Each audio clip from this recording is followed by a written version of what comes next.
The sun was setting over the horizon, casting a golden hue on the canvas tents of the field hospital. Amelia adjusted her nurse's cap as she made her rounds, her thoughts heavy with the day's toll.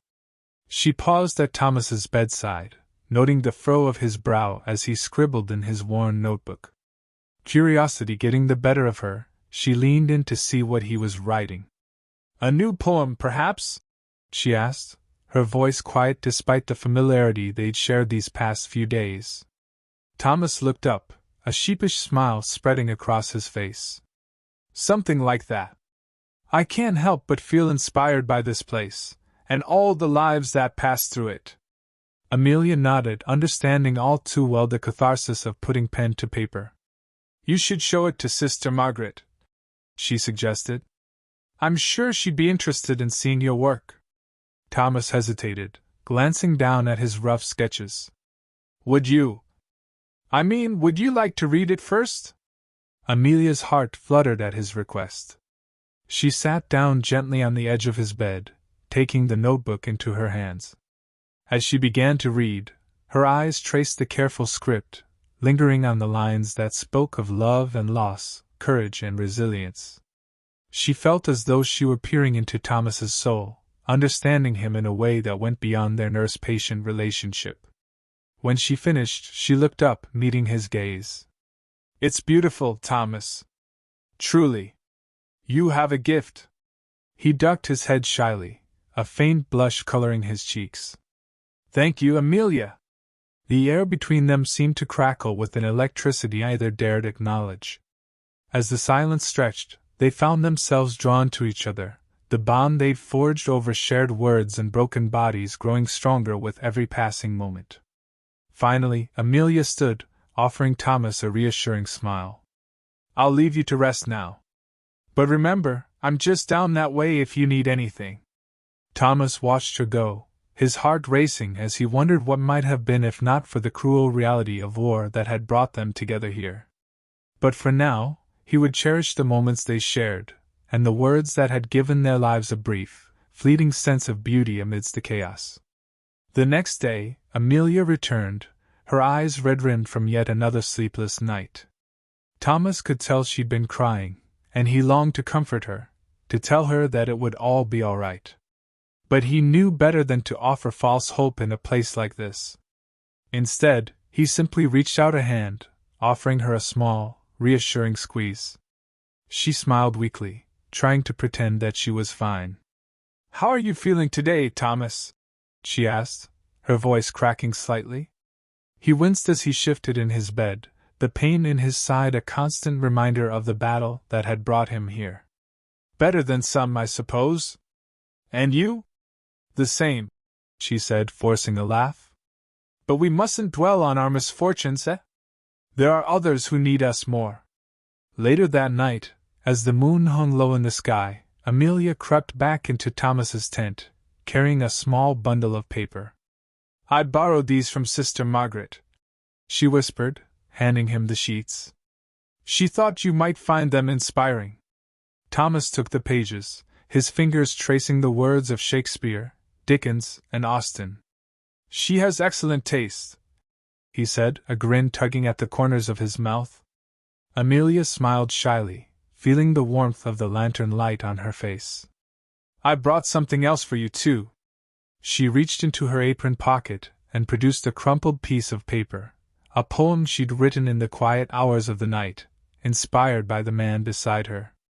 Thomas took the paper, his heart racing as he read the words she'd penned, knowing instinctively that they were meant for him. As he finished, he looked up at her, his eyes filled with tears. "It's beautiful, Amelia," he whispered. "Truly beautiful."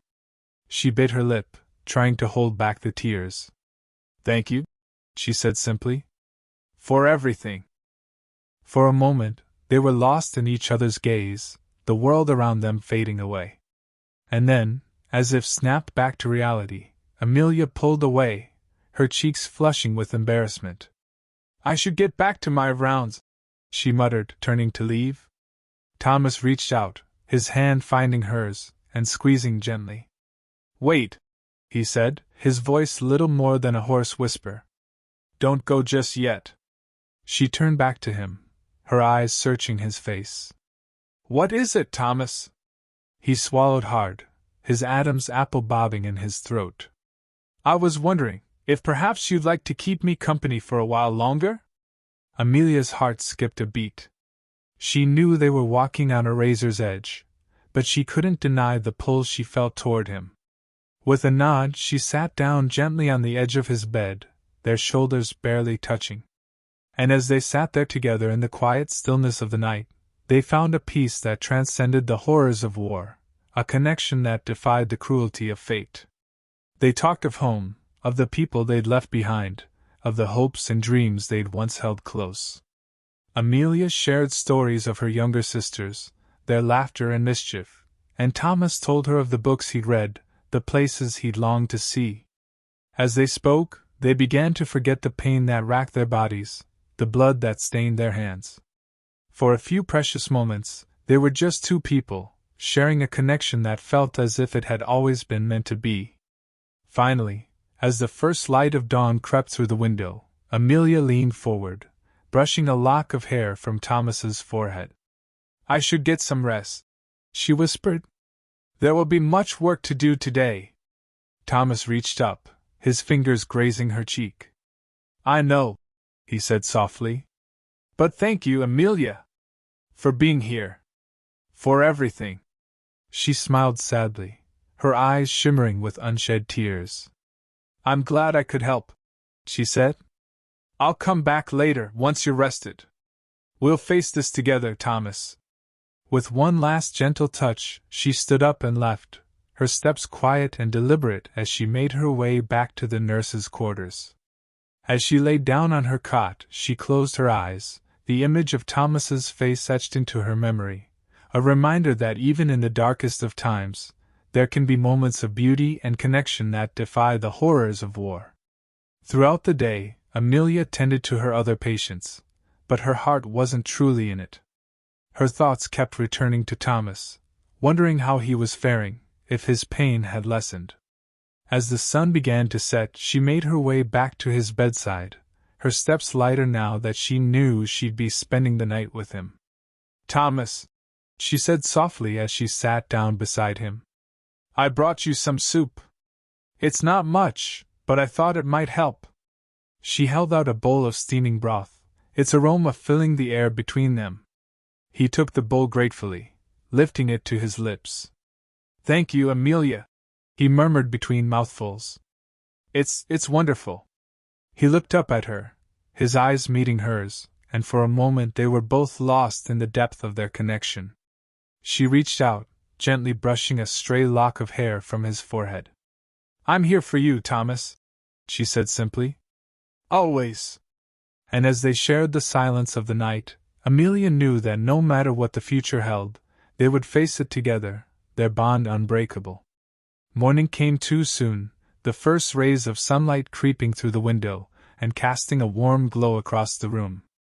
Amelia stirred from her fitful sleep, her body stiff and aching from the long nights at Thomas's bedside. But as she looked over at him, she saw that he was resting peacefully, his breathing steady. She took it as a good sign, a small victory against the relentless march of time.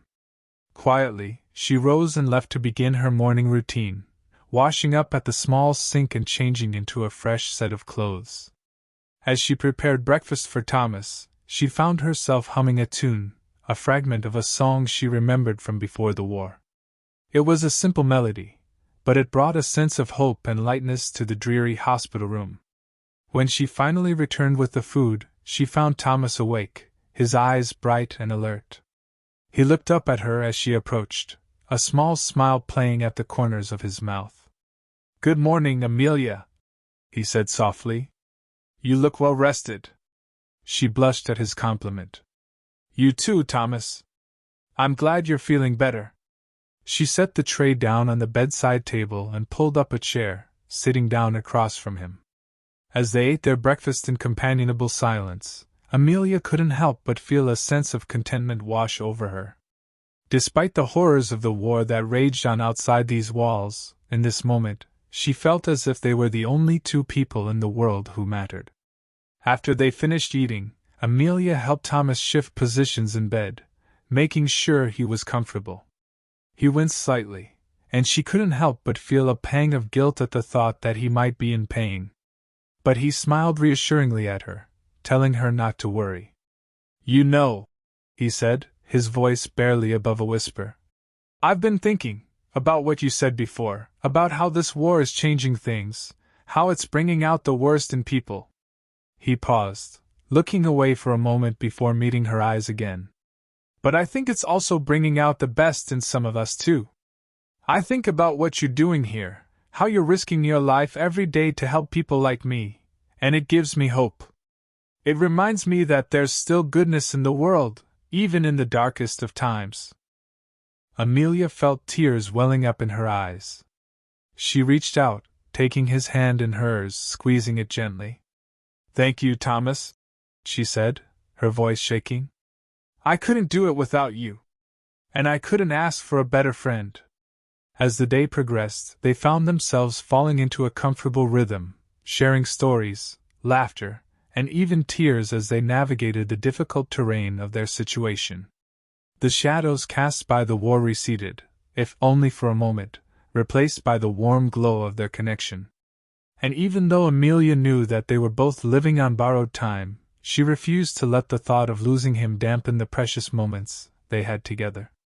Thomas expresses his gratitude to Amelia for her courage and friendship, reminding her of the goodness that still exists in the world despite the war. Amelia refuses to let the thought of losing Thomas spoil their precious moments together. When the sun began to set once more, signaling the approach of night, Amelia knew that she would soon have to leave Thomas's side. But as she prepared to say goodnight, she leaned in close, brushing a final kiss against his cheek. "I'll see you tomorrow," she whispered, her breath tickling his ear. "Rest well, my friend." He smiled, his eyes closing wearily. "Good night, Amelia," he murmured, his voice already drifting off to sleep. "Sleep well, my dear." And as she turned to leave, Amelia couldn't help but feel a sense of peace wash over her, knowing that no matter what the future held, as long as she had Thomas, she could face it. Outside, the sounds of the war still raged on, the distant booms of artillery echoing like a relentless heartbeat. Amelia took a deep breath, steadying herself against the cold, and began to make her way through the maze-like corridors of the field hospital, careful not to trip over the wires and cables that snaked across the ground like writhing vines. As she turned a corner, she nearly collided with another figure hurrying down the hallway, a young nurse carrying a stack of medical supplies. "Oh! So sorry, miss!" the nurse exclaimed, her face flushing red with embarrassment. "I wasn't paying attention." Amelia smiled reassuringly. "It's quite all right, my dear. We've all been running on fumes lately." The nurse smiled back, nodding in agreement, and continued on her way. As Amelia resumed her journey, the thought of losing him filled her with a cold dread, but she pushed it aside, telling herself that they would find each other again, somehow, someway. She knew that the day would come when she would be faced with circumstances beyond her control, and that might mean that she would not see Thomas again. During the night, an influx of wounded soldiers is brought to the field hospital. There had been an explosion nearby and many had been wounded. Finally, after what seemed like an eternity, Amelia spotted a familiar face amidst the chaos, her friend Sarah, who had been stationed at a nearby field hospital. They share a tearful embrace, expressing their relief at seeing each other. "Sarah!" she cried out, running over to embrace her friend. "Oh, it's so good to see you!" Sarah returned the hug, her own eyes filling with tears. "I know, me too," she said, her voice thick with emotion. "I've been so worried about you." Amelia glanced around, suddenly aware of the precariousness of their situation. "We need to get out of here," she said urgently. "The hospital isn't safe anymore." Sarah nodded, her expression grim. "I know. We need to find a safe place to regroup and figure out our next move." They hurried down another corridor, dodging soldiers and medical personnel as they went. Amelia glanced over her shoulder, nervously scanning the chaos behind them. We should find a secure location where we can treat the wounded and tend to those who can't make it on their own, she suggested. Agreed, Sarah replied. But first, we need to get out of here. They rounded a corner and spilled out into the night, gasping for breath as the cold air hit them. The hospital grounds were engulfed in flames, the sky lit up by the flames and the explosions of nearby artillery. This way, Sarah said, grabbing Amelia's arm and leading her across the smoldering grounds. They ducked behind a burned-out jeep, using it for cover as they surveyed the scene. We need to find Thomas, Amelia whispered, her heart racing. Do you see him anywhere? Sarah shook her head. No, but I'm sure he's making his way to us as fast as he can. As they waited, Amelia pulled a flask from her pocket, unscrewing the top and taking a swig. The bitter taste of whiskey burned its way down her throat, but it gave her a small sense of courage. I can't lose him, she murmured to herself, her eyes searching the horizon for any sign of her friend. I just can't. Sarah put a comforting hand on her shoulder. We won't, she said softly. We'll find each other, and we'll make it through this together. Time seemed to slow to a crawl as they waited, the explosions growing louder and more frequent. Suddenly, Amelia felt a tug on her sleeve. It was Thomas, his face dirty and streaked with tears. Amelia! He gasped, his voice barely audible over the din of battle. Thank God. I thought I'd lost you. She threw her arms around him, sobbing with relief. We need to find Sarah, Thomas said, wiping his face. She's with some other survivors. They've found a safe spot. They set off across the smoldering grounds, dodging burning debris and the occasional stray bullet. As they neared the spot where Sarah had last seen their makeshift medical station, they heard a faint whimpering coming from the shadows. Amelia and Thomas exchanged a worried glance before cautiously moving forward. They found a group of wounded soldiers, some already dead, others clinging to life. They worked quickly to tend to their injuries, using what little medical supplies they had left. As they worked, they heard more and more voices calling out for help, and knew that they couldn't save everyone. We have to keep moving, Amelia said, her voice raw with emotion. We need to find a real hospital, or at least a safe place to regroup. Thomas nodded, his face grim. But we can't leave these men behind, he protested. They're our responsibility. Sarah emerged from the darkness, her eyes wide with horror. The enemy is closing in, she said, her voice shaking. We need to go now. They helped the remaining survivors to their feet, supporting them as they stumbled through the chaos. Amelia glanced back over her shoulder one last time, her heart heavy with guilt and the weight of the lives they had been forced to leave behind. But there was no time to dwell on it now. They had to keep moving, keep fighting, and find a way to survive this war. As they made their way through the rubble, they heard the unmistakable sound of gunfire nearby. That's our troops! Amelia exclaimed, her heart racing. They must be in trouble! They dashed towards the sound, weaving between burning buildings and ducking behind abandoned vehicles. Their progress was slow and agonizing, but they couldn't bear the thought of leaving him behind. Finally, they rounded a corner and spotted some soldiers, crouched behind a charred car. Thomas rushed forward to help. He crouched behind the car and took a rifle from the ground. He started firing his rifle at a group of enemy soldiers advancing towards them. Amelia! He shouted, his voice hoarse with exhaustion. Get down! They ducked behind the car as the soldiers closed in, exchanging fire with Thomas as they did so. The air was thick with the smell of gunpowder and the cries of the wounded. Time seemed to slow to a crawl as they waited, their hearts pounding in their chests. Amelia glanced over at Thomas, his face etched with determination and fear. We can't stay here, she whispered, her voice barely audible above the din of battle. We need to find a way to get out of here. Thomas nodded, his jaw clenched tight. But how? There's nowhere to go. They exchanged a desperate glance, knowing that their options were running out fast. As they crouched behind the car, trying to remain as still and quiet as possible, they heard the sound of footsteps approaching from behind.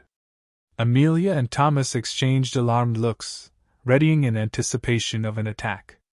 But it was Sarah who emerged from the shadows, her face pale with exhaustion and fear. "I found a route out," she panted, her breath ragged. "There's a tunnel system underneath the base. It leads to a safe space. We can use it to escape. I have already helped some people through." They didn't hesitate for a moment. With their backs against the wall, they had no other choice. Amelia and Thomas helped Sarah to crawl under the car, and then followed her through the narrow tunnel system, rifles at the ready. The air was thick with the smell of damp earth and the distant echoes of gunfire. After what seemed like an eternity of crawling through darkness, they emerged into a dimly lit underground chamber. It was cramped and damp, with rows of bunks lining the walls. A few other survivors were already there, huddled together for warmth and comfort. They looked at Amelia, Thomas, and Sarah with relief and hope in their eyes.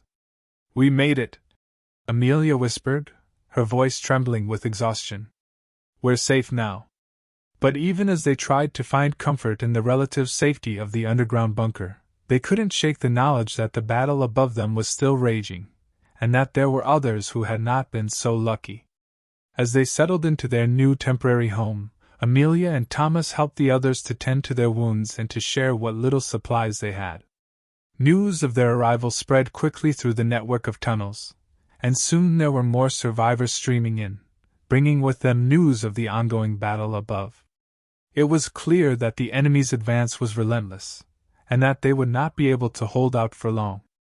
Despite the grim situation, there was a sense of determination and resilience among the survivors.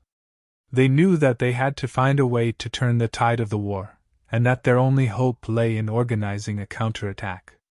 Amelia and Thomas found themselves drawn into discussions about strategy and tactics, their military training and experience making them valuable assets to the group. But even as they planned and schemed, they could not ignore the guilt that weighed heavily upon them, the knowledge that they had left loved ones behind to face the enemy alone. Days turned into weeks, and the underground bunker became a hive of activity, as the survivors prepared for what they knew would be a bitter fight for their freedom. Amelia and Thomas found themselves leading small groups of fighters on daring raids against enemy supply lines and outposts, their quick thinking and leadership earning them the respect and admiration of those around them. But with each successful mission, the toll on their bodies and minds grew heavier. They knew that they could not continue like this forever. One night, as they huddled together under a threadbare blanket for warmth, Amelia and Thomas found themselves lost in thought. The sound of laughter and conversation around them faded into the background, drowned out by the roar of their own internal struggles. They knew that they couldn't keep running from their pasts forever. They had to find a way to confront their guilt and find peace, not only for themselves but for the sake of the group they now led. As they stared into space, Amelia reached out and took Thomas's hand in hers. His skin was rough and calloused from weeks of battle, but it was also warm and reassuring. She squeezed his hand gently, feeling a spark of hope ignite within her. "Thomas," she began, her voice barely more than a whisper, "I don't know about you, but I can't keep going like this. I need to find a way to let go of what happened." Thomas looked at her with tired, bloodshot eyes. "I feel the same way, Amelia. I've been trying to forget, but it's impossible. Every time I close my eyes, I see their faces." He paused, swallowing hard, and then continued, "I don't know how we're supposed to move on from this." Their conversation was interrupted by the sound of footsteps approaching. Amelia and Thomas exchanged worried glances, bracing themselves for the worst. But it was only Sarah, her face pale with exhaustion and determination. "I think I've found something," she said, her voice trembling with excitement. "A way to turn the tide of the war. A weapon that could give us the edge we need to win." Thomas and Amelia exchanged hopeful looks. "Tell us more," Thomas urged. Sarah took a deep breath, her shoulders sagging slightly with relief. "It's a secret weapon, hidden deep within enemy territory. A weapon that was designed to be used against them, but which we could turn against our enemies." Amelia frowned. "But how can we get to it? We'd never be able to breach their defenses." "We can't do it alone," Sarah replied. "But I've been in contact with someone who might be able to help us. Someone who knows the weapon well, and who's been waiting for the right moment to strike back." Thomas's eyes lit up. "You mean?" "Yes," Sarah said. "I mean our old commander. The one who gave his life to protect us. He's still alive, and he's willing to lead us to the weapon. But we have to act fast. The enemy is closing in, and their defenses are only getting stronger." Amelia and Thomas exchanged glances. They knew that they couldn't keep running from their pasts forever. They had to face them head on, and find a way to put an end to the suffering. Together they stood up, squaring their shoulders, and nodded at Sarah. "Then let's do it," Amelia said. "Let's go find our old commander, and bring the fight to the enemy." With newfound purpose, the three of them began to make plans. They would need a large force, and they would have to move quickly and decisively. Word spread through the tunnels like wildfire, and soon there was a buzz of excitement among the survivors.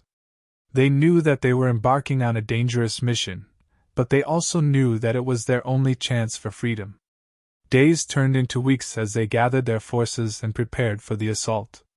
Amelia, Thomas, and Sarah trained the troops, instilling in them the same sense of determination and camaraderie that had sustained them during their time in captivity. They drilled them endlessly, ensuring that they were ready for anything the enemy might throw at them.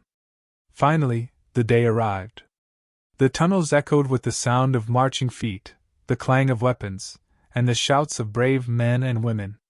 They emerged from the darkness, streaming out of the tunnels and onto the battlefield.